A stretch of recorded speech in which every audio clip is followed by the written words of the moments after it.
Hello, and thank you for joining us for F8 Cybersecurity Basics training.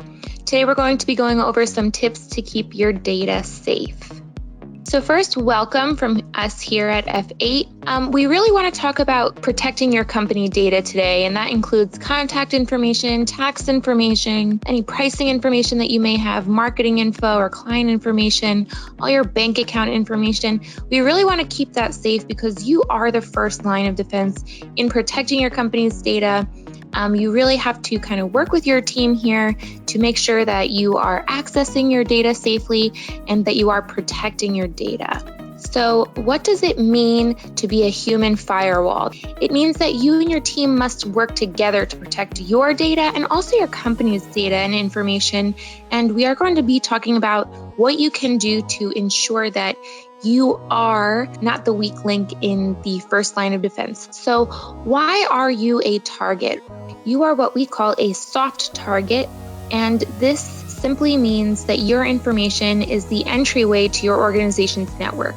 So your information may be a little easier to get to. So once they have your data, it's easier to infiltrate your company's network and that information that they're really seeking. So we definitely want you to be aware of what may compromise your network and just to stay alert and make sure that you're doing everything you can to protect your company's data. So what exactly are hackers looking for when they're peeking in your network? They're looking for PII. So let's talk about what exactly PII is. It is personally identifiable information, and this is any data that can be used to identify a specific individual, company, or organization. So some things that may be personal identifiers are things like your social security number, any kind of government issued ID, financial information, account information, and of course your contact information, phone numbers and addresses, as well as your birth date or birthplace. But this can also constitute as company information, the government issued IDs like tax information, account numbers, any kind of financial information and contact information. But in addition to this, we definitely want to think your data as far as your clients or partners, vendors, and donors, as well as your pricing and marketing strategies. Those are definitely things that you don't want to be leaked. So this is where you being a human firewall, this is really what you are looking to protect when you are thinking about what kind of data you are protecting, and definitely don't want to just hand over. Again, you're acting as a firewall. This is taking proper steps to working safely. So we want you to be aware. First thing that we're going to talk about is social engineering. And this just means that they are exploiting human interactions to obtain information with the intent of gaining access to secure devices or networks. So the first way that they may do this is by phishing. These phishing could be anything from spoofing a sender address in an email to embedding links to unsecured websites. So we definitely want to be wary of any links in emails, especially from senders that we don't know. Even malicious email attachments, and this may be a document that they're asking you to sign or a confirmation letter, anything like that. Things that they may be saying could include tracking information. And of course, phony phone calls. How many times are we getting those robocalls a day? I know that I definitely screen those calls multiple times a day. So we definitely want to be aware of these phishing attempts. And then there's also malware.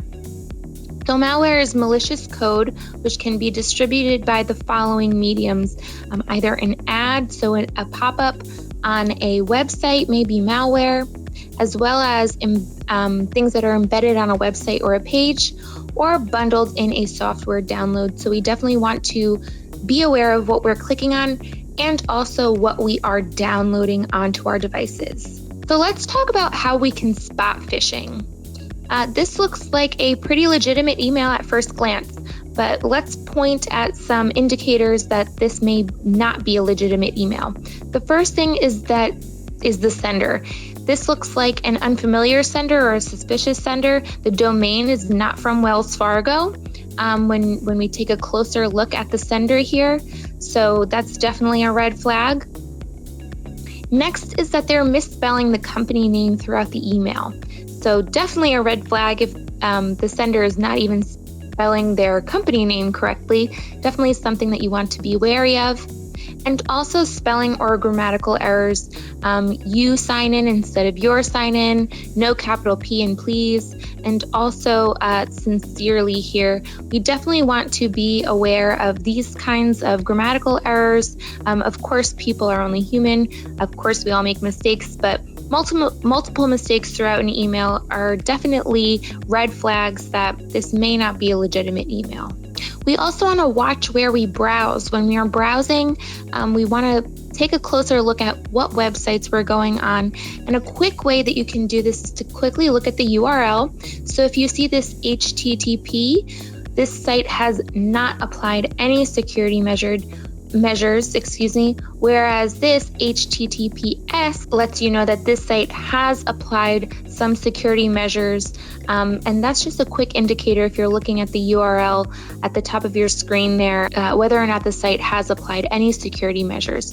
And we also just want to keep our browsing to sites which serve a legitimate purpose, business purpose, because those sites that do not serve a legitimate business purpose are more likely to contain harmful links. So let's just be aware of where we are browsing, and definitely consult a manual or a supervisor on what sites are allowed. Some companies or organizations may not allow streaming or gaming on company-issued devices, so we definitely want to be aware of what websites we are allowed to go on to and what are necessary for our daily operations. And now a quick little tip about our personal devices, especially as we move into this environment where we are kind of in the hybrid environment. Some of us are working from home or remotely, and some of us may be in the office. We see a lot more use for our personal devices for work purposes. So if you are using your personal device for work, you can take these following precautions. First, you want to use a browser with an adware blocker. Avoids the pop-ups that may come up containing malware. You also want to keep your antivirus software up to date. You want to keep your built-in firewall enabled at all times. And you also want to install your operating system updates. You want to make sure that those are up to date. And just these simple steps can make your personal devices that much more secure. Next thing we want to talk about are your passwords and authentication, and these are just some steps you can take to make it harder for hackers to attack or enter your network. Let's talk about some common password mistakes. The first one is that your password is too short. Next, your password may match common dictionary words. And lastly, it may be predictable. Numerical order or alphabetical order, things like that. Of course, we're going to go over how to fix them. So if your password is too short, you want to make it long. If the password matches too many dictionary words, you want to make it strong. And lastly, if it's predictable, you want to make it unique. So long, strong, and unique, that's the goal for our passwords. So to make it longer, you want to shoot for at least 15 characters. 18 characters is better, and 20 characters is excellent. You want to make your password strong by using variation, like capitalization throughout your password, special characters, or numbers dispersed throughout your password. And you also want to make it unique. So instead of a word, you can start with a memorable phrase and then add complexity from there. You can also make a weak password strong. You don't have to start from scratch. You can take a password that you already have or a password that you like to use, and you can make it better. So we're going to look at some passwords that are okay, better, and excellent, going over, again, how we can make our passwords long, strong, and unique. So here are some okay passwords. We see some capitalization, some variation in there, some special characters and numbers. But let's look at how we can make these better. So we see in the first one here, we've added a letter, we've added some more special numbers, and some numbers at the end. Of course, in the second one, we do have some more numbers as well.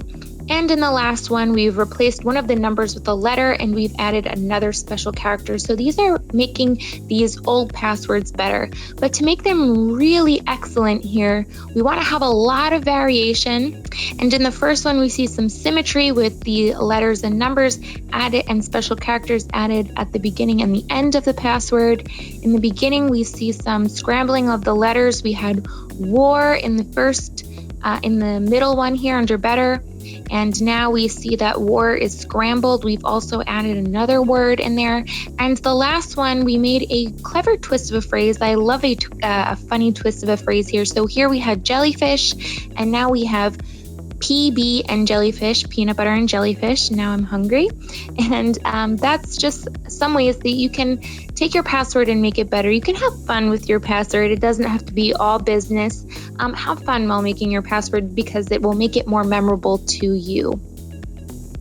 Just remember to make them long, strong, and unique.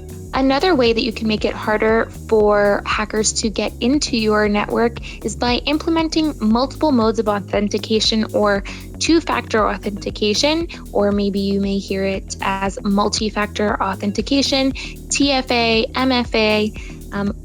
They're all talking about the same stuff, multiple ways to log into a platform. So two-factor authentication takes something you know, like your password, and combines it with something you possess, which is a one-time password or a code, which can be sent via text or email. And with these two components, you are then granted access. Another thing that you can include in two-factor authentication is something that you are, which is your fingerprint or face ID. So this is really helpful.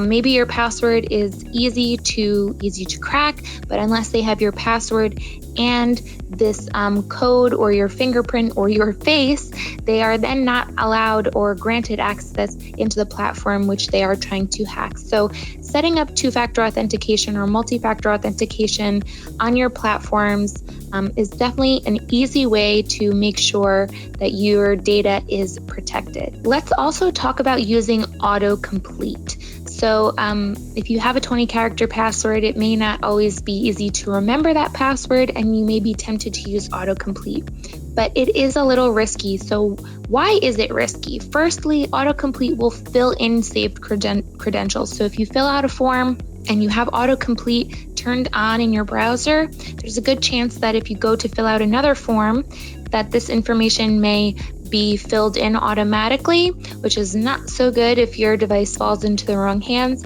And also, hackers are able to track your activity without your knowledge when you do use things that have autocomplete in the browser. So we definitely want to try to use a better practice, which is using a password manager.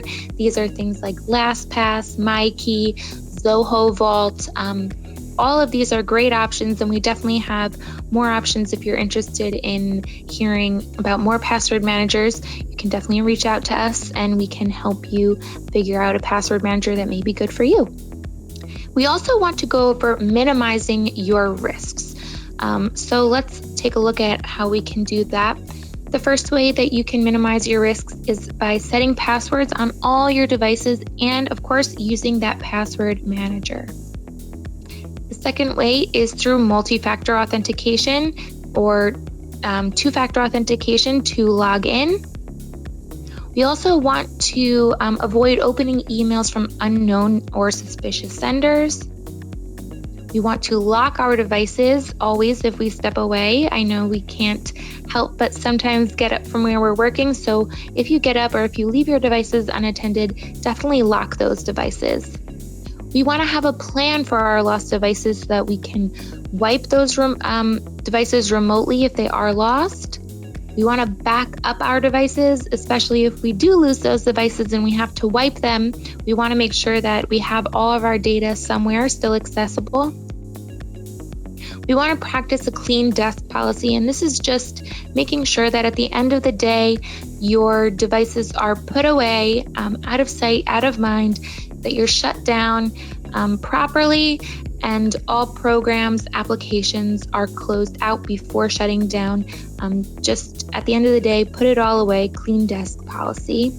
And lastly, we want to make sure that we are rebooting our workstations bi-weekly, so that's twice a month. We want to make sure that every other week we are rebooting our workstation.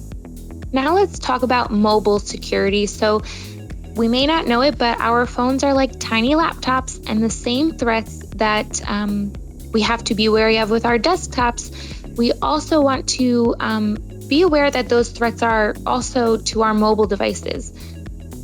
So 67% rather of employees have their work email linked to their personal phone. So we can't help it sometimes just to have our work email accessible to us from anywhere, but we want to make sure that we are using our devices safely if we do have our company data somehow linked to our personal devices. So phishing on mobile devices, just like you have on your desktops, phishing can also come in the form of text messages. So if you do get a text with someone trying to give you free money, congratulations if that does happen to you, but chances are that nobody is looking to give you free money. So just be aware before clicking on anything that looks like this. And again, we do see some irregular capitalization in here. So that's these are some red flags, but it's not always so cut and dry. Of course, COVID, we're all scared. We definitely want to be on top of our health, but these hackers do prey on our weaknesses and vulnerabilities. So things like this, your tracking or contact tracing, we definitely want to be aware. And a good way to make sure that you are not getting scammed is just to Google it. Just a simple Google will let you know if a text message or even an email is legitimate. So let's talk about how you can ready your device to be a little more secure. The first thing that you can do is keep, much like your desktop or laptop, keep your operating system up to date, and this includes your applications. Next is to enable your location services, especially true if your device is stolen. If you have these location services turned on, it's easier to track your devices. And just like our laptops, again, we want to have a plan to wipe these devices remotely. We want to have regular backups on our mobile devices, and also to require a passcode on our device. So super simple ways that you can help to ensure the security and health of your device. What can you do to make sure that you are a strong link in the first line of defense? You don't want to store important passwords on your phone. You want to set up MFA, multi-factor authentication, on all your devices. You want to lock your devices when not in use. Yes, even your phone. You want to turn off your hotspot when you are in public places. You don't want your phone connecting to any and all open Wi-Fi networks, because that is an easy way for hackers to just jump right on into your phone. You also want to turn off your Bluetooth when in public places, for the same reasons you want to turn off your hotspot. And you don't want to use public internet. These are just really easy ways that hackers can get into your network, kind of jump onto your phone. And you want to stick with it. You want to be consistent in staying secure.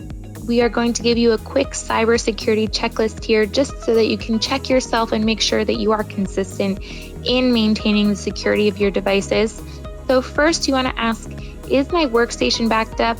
If you don't remember backing up your workstation in a while, or you don't have it to automatically back up every so often when your device is connected to Wi-Fi overnight, you definitely want to check on the most recent backup of your device.